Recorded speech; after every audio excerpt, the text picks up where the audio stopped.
Boker Tov Rabotai. Aujourd'hui, c'est Isru Hag de la fête de Shavuot, 3 jours de Shavuot consécutifs avec Shabbat, Baruch Hashem, beaucoup de prières et beaucoup d'études de Torah, etc. Ashrechem Israël. Alors, comme on a expliqué, on appelle cette fête, le lendemain de la fête, on l'appelle Isru Hag, parce qu'au temps du Beth Amikdash, on amenait des korbanot. Il y avait des gens qui ne pouvaient pas amener le korban pendant les fêtes de pèlerinage, Behag HaMatzot ou Behag HaShavuot ou Behag HaSukkot, ils ne pouvaient pas l'amener le jour de la fête. Alors ils pouvaient venir et l'amener le lendemain de la fête. C'est pour ça qu'on, comme le pasuk qui dit, Isru Hag Ba'avotim Ad Karnot HaMizbeach. David HaMelech dit, on attache Isru Hag, on attache la fête Ba'avotim avec des cordes, ad karnot hamizbeach, parce que des fois, quand on amenait le korban, le mouton, on l'attachait avec des cordes.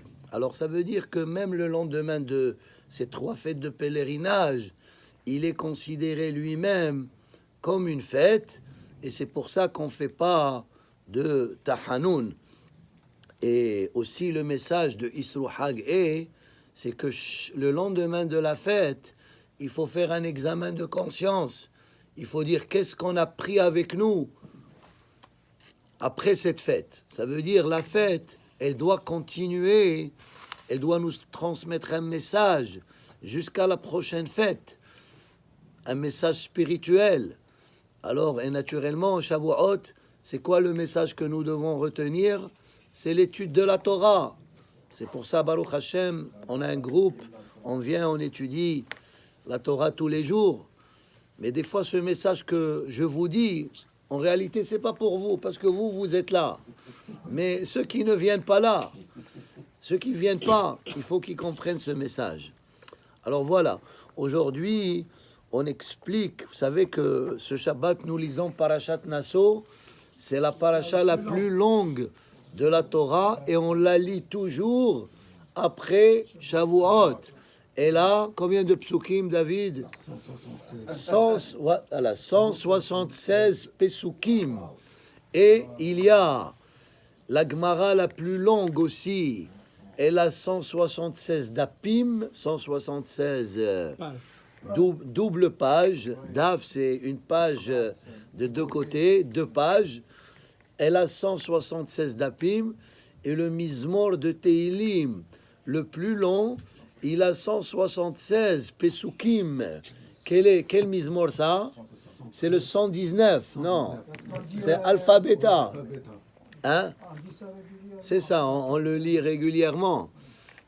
Sauf que reste à savoir c'est quoi le symbole de ce chiffre 176. Alors David, fais des recherches et trouve-nous quel est le symbole de 176.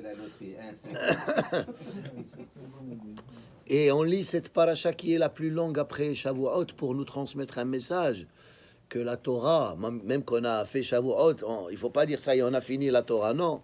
La Torah, Rehava Mineyam, elle n'a pas de limite, elle n'a pas de fin.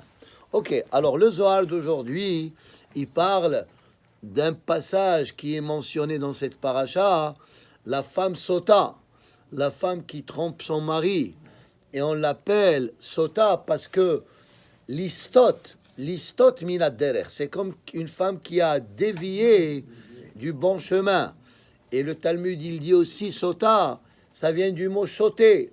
Choter c'est un fou, parce que Hachamim ils disent En adam ose avera ela im ken nichnesa bo ruach shtut.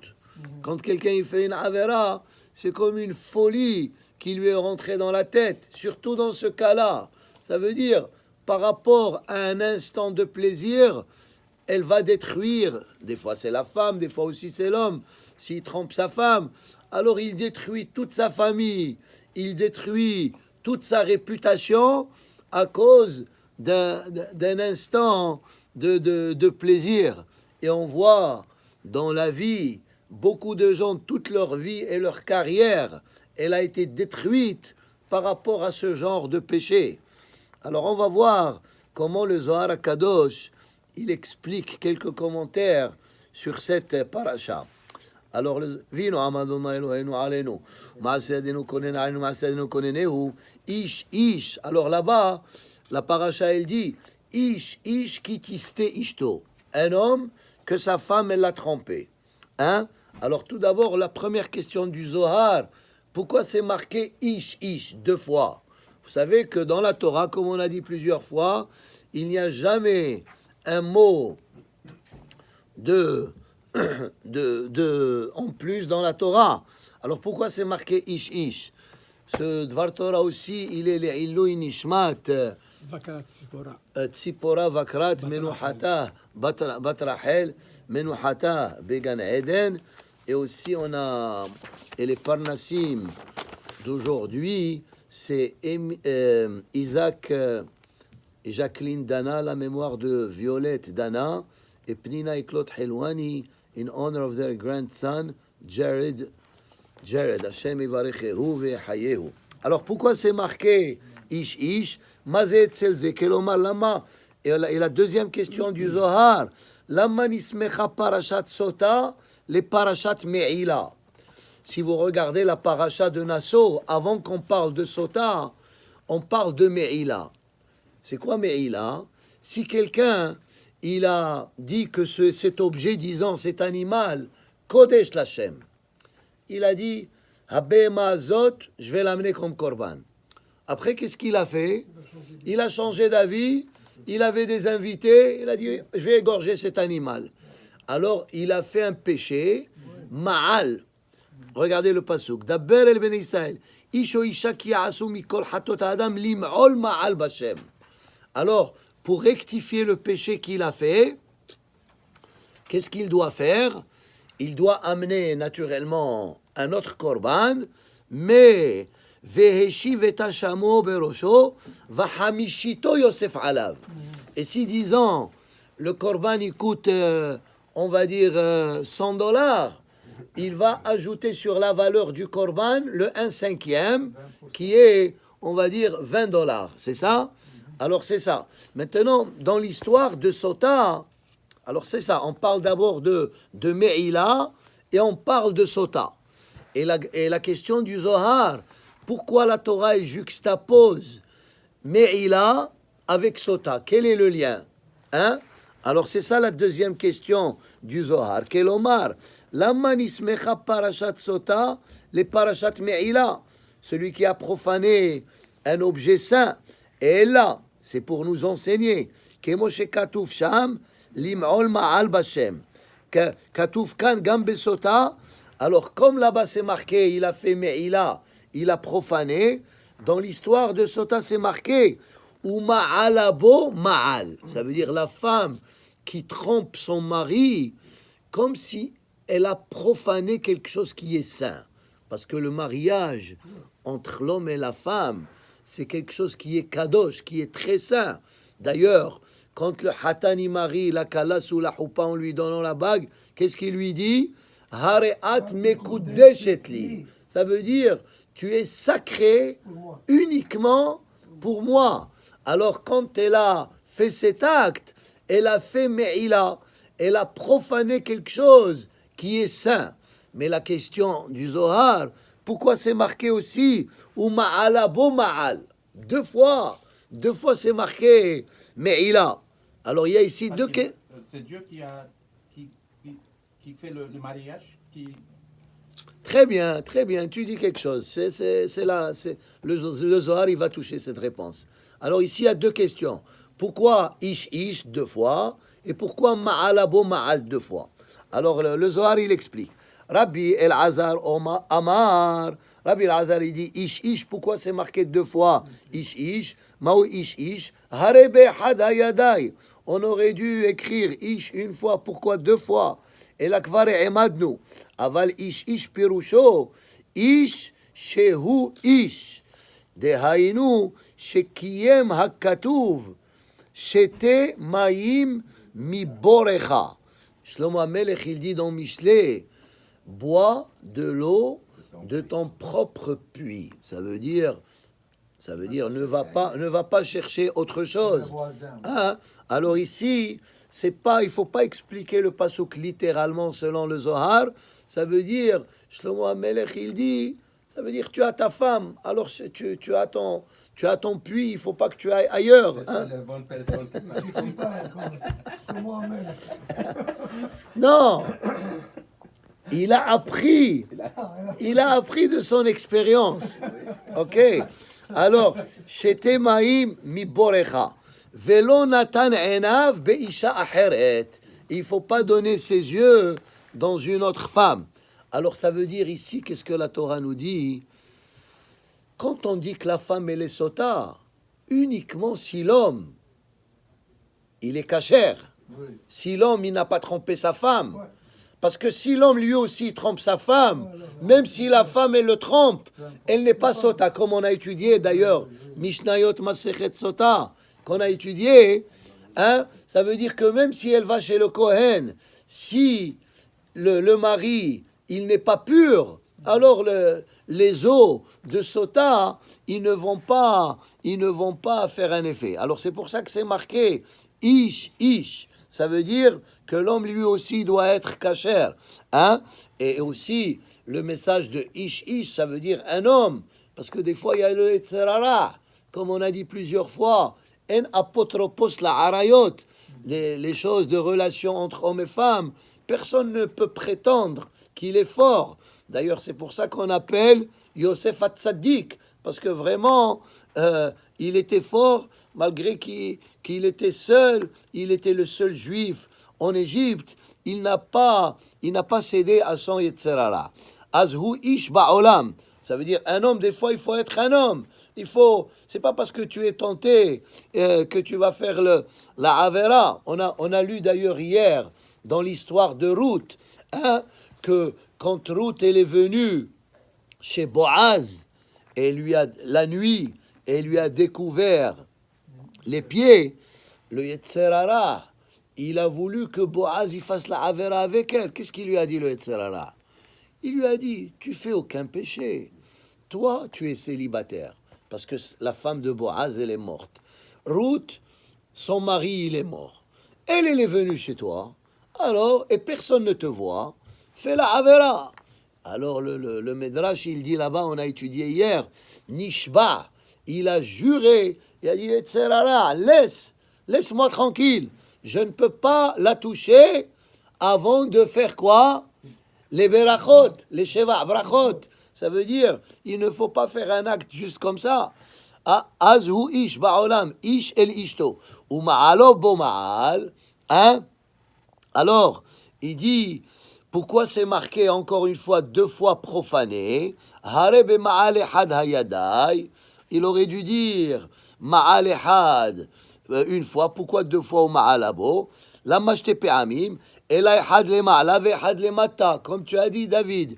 Ça veut dire, la femme qui profane, elle n'a pas profané juste son mariage et son mari. Elle a profané aussi à Kadosh Baruch Hu, parce que qui fait le zivugim, hein, c'est Akadosh Baruch Hu qui est mezaveg ish le ishto, ehad bi Knesset Israël, ve ehad be Ba'ala. Elle a profané Akadosh Baruch Hu, c'est lui qui est mezaveg zivugim, mishum ze vehevia ish et ishto el Kohen. Maintenant la troisième question du Zohar, pourquoi le Kohen? Lama et la Kohen. Sod hadavar hu. On aurait pu dire que la femme qui profane son mari, elle veut faire ce rituel, on veut faire ce rituel. On aurait pu amener la femme où? Au Bédin. Pourquoi on doit l'amener jusqu'au Beth Amikdash et jusqu'au Kohen? Qu'est-ce que le Kohen il a à faire là-dessus? Sod hadavar hu mishum shea Kohen hu shushbina shel malka. Le Kohen, c'est le représentant de Hakadosh Baruch Hu.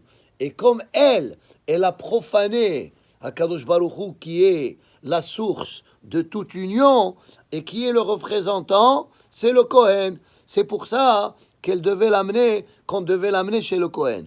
Kan yesh leistakel, hare katuv, veshachat et ben abbakar. Et après, on faisait un korban. Et qui devait faire la shechita? dans cette histoire de Sota, Veshahat Pirusho Aher.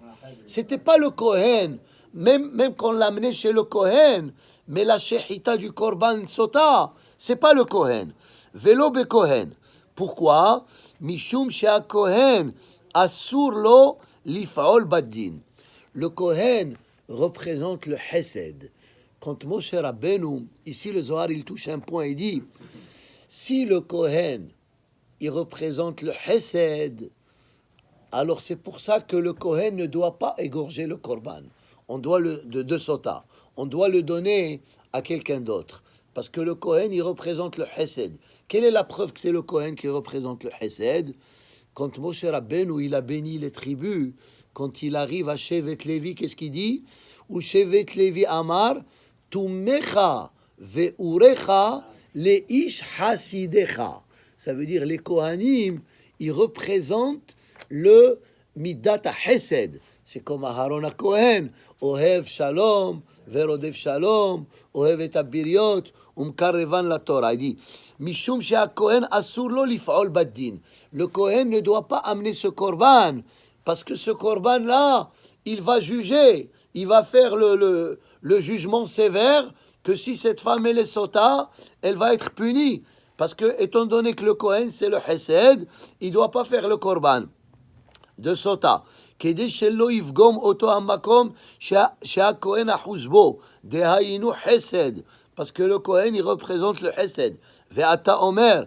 Alors la question est, si le Kohen ne fait pas le Korban, et pourquoi on l'amène chez le Kohen s'il représente le Hesed? Ve'evia ish et ishto el Kohen, l'adun, parce que le Kohen, il va la juger. L'adun hadin shela, el lavadai, rak ha-Kohen ra'ui leze. Alors on a dit, oui, on l'amène chez le Kohen, Mishum Sheu Shushbina chez la Malka. Parce que lui, c'est le représentant de Hakadosh Baruch Hu, et c'est le représentant de Am Israël. C'est comme le Shaliach. Vechol Neshe Ha'olam. Parce que le Kohen, c'est pas juste, il fait un jugement. Il fait aussi, il y a aussi de la beracha qui va sortir. Vechol Neshe Ha'olam, mitbarchot bikneset Israël. Hein? À travers l'acte du Kohen, tous les femmes, ils peuvent recevoir une beracha. Si la femme, par exemple, elle n'a pas fait de péché. C'est pour ça que quand on fait le mariage, avant que le hatani touche la kala, il faut faire des bénédictions. Besheva brachot, comme on a dit, le chiffre 7 représente Akadosh Baruch Hu qui a créé le monde en 7 jours. Mishum shei ahuza bekneset Israël ve'akohen omed letaken divrei hamalka ula'ayin bema shekatuv sheitzricha mishum ze rak hakohen ra'ui leze velo acher ve'im tomar shehakohen ose din eno ken. Alors encore une fois le Zohar il dit, mais voilà, on voit que le Kohen ici il va juger à travers le rituel et il va punir peut-être cette femme. Alors non, il dit peut-être des fois elle va recevoir la beracha et la kedé le harbot shalom ba'olam. C'est comme on a dit, on efface le nom de Dieu pour faire le shalom. Mit'asek beze ulagdi la hesed. Ki ma'isha nimtzet nekiya, voilà le hesed. Parce que si la femme en réalité elle n'a rien fait, ha kohen marbe shalom bahem ou ba'isha ou beba'la. Comme on a dit, peut-être si elle n'avait pas d'enfants, elle va commencer à avoir des enfants. Si elle était malade, elle va guérir, velo'od, et la shemit abberet beben zachar, elle peut avoir un garçon, vena'asa shalom aliado, et le shalom il se fait à travers le Kohen, vimena nimtzet nekiya, et si la femme elle n'est pas pure, ena Kohen osedin, c'est pas le Kohen qui fait le jugement, la punition, et la Hashem akadosh, le nom de Dieu qu'on met dans l'eau, shehi shikerabo. Ça veut dire le nom de Dieu, étant donné qu'elle a profané le nom de Dieu, alors le nom de Dieu, il va la punir. Hu osedin, vu bodekota, bour e. Alors regardez ici comment il conclut le Zohar. Ha-Kohen lo ichnis atzmo laze. C'est pas le Kohen qui fait le din. Et là, kshihi notenet atzma lefanav leashkota. Kemo kede shetiske. Pa'am ushtaim veshalosh shoelota. C'est elle qui a amené le din envers elle. Parce que le Kohen, avant de faire le rituel, qu'est-ce qu'il fait? Il lui demande, comme on a dit, comme on a étudié. Si elle dit qu'elle a fauté, C'est fini. Son mari se sépare d'elle, il lui donne le guet, elle ne reçoit pas de ketouba et elle ne va pas être punie. Mais si elle insiste, alors c'est elle qui a causé la punition envers elle. וכיוון שהיא רוצה להימצא נקייה, אז עושה הכהן מעשה. C'est pour ça que le Kohen il fait ce rituel, כדי להרבות השלום, pour augmenter le shalom. Alors regardez qu'est-ce qu'il fait le Kohen. On a dit, toujours on expliquait, que le Kohen il écrivait le nom de Dieu, il le mettait, et le nom de Dieu il s'effaçait, et elle buvait cette eau, et à travers cette eau, on pouvait déterminer si elle n'a pas fait de péché, elle n'a rien. Mais si elle a fait un péché, Vetsaba bitna, son ventre il va s'enfler, Venafla yerecha, etc. Parce qu'on parle de Kohen Gadol ou n'importe quel Kohen. Non, pas le Kohen Gadol, hein, un Kohen. כדי להרבות שלום. הכהן כותב את השם הקדוש פעם אחת בדרך ישר. Alors ici, le Zohar, il dit que le Kohen, il écrit le nom de Dieu Yachar. Yachar, ça veut dire Yud, Ehe, Eva, Vehe, voilà. ואחר כך כותב אותו למפרע. Et après, il écrit He, Vav, He, Yud. Il écrit à l'envers, hein? והאותיות שנמחו לתוך המים, et l'eau, il est effacé par et le nom de Dieu, il est effacé par l'eau. היו נסרטות באורות עליונים, שהם דין בדין רחמים ברחמים, רחמים בדין דין ברחמים. Alors, ça c'est un concept. Quand le nom de Dieu, il est écrit en ordre, c'est Midat HaChesed. Ça veut dire c'est la bonté totale de Hachem. Et quand le nom de Dieu, il est écrit du sens contraire, c'est Midat HaDin, c'est la rigueur. On a expliqué ça plusieurs fois. On a dit par exemple, chaque mois des 12 mois hébraïques, il a le nom de Dieu qui correspond au mois. Par exemple, le mois de Nissan, c'est Yudke Vavke, c'est en ordre. C'est le plein Hesed. Pourquoi? Parce que le mois de Nissan, c'est là où est-ce qu'on est devenu un peuple et Hachem, il nous a libérés. Et chaque pasouk et chaque nom de Dieu, il provient d'un pasouk. Alors, le mois de Nissan, on a dit Yud He Vav He en ordre.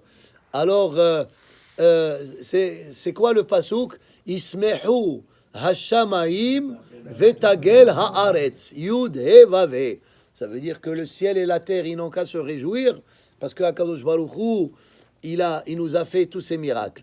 Maintenant, quand le nom d'Hachem, il est à l'envers, quel mois où le nom d'Hachem, il est à l'envers, ça veut dire c'est un din, c'est un jugement sévère. Quel mois?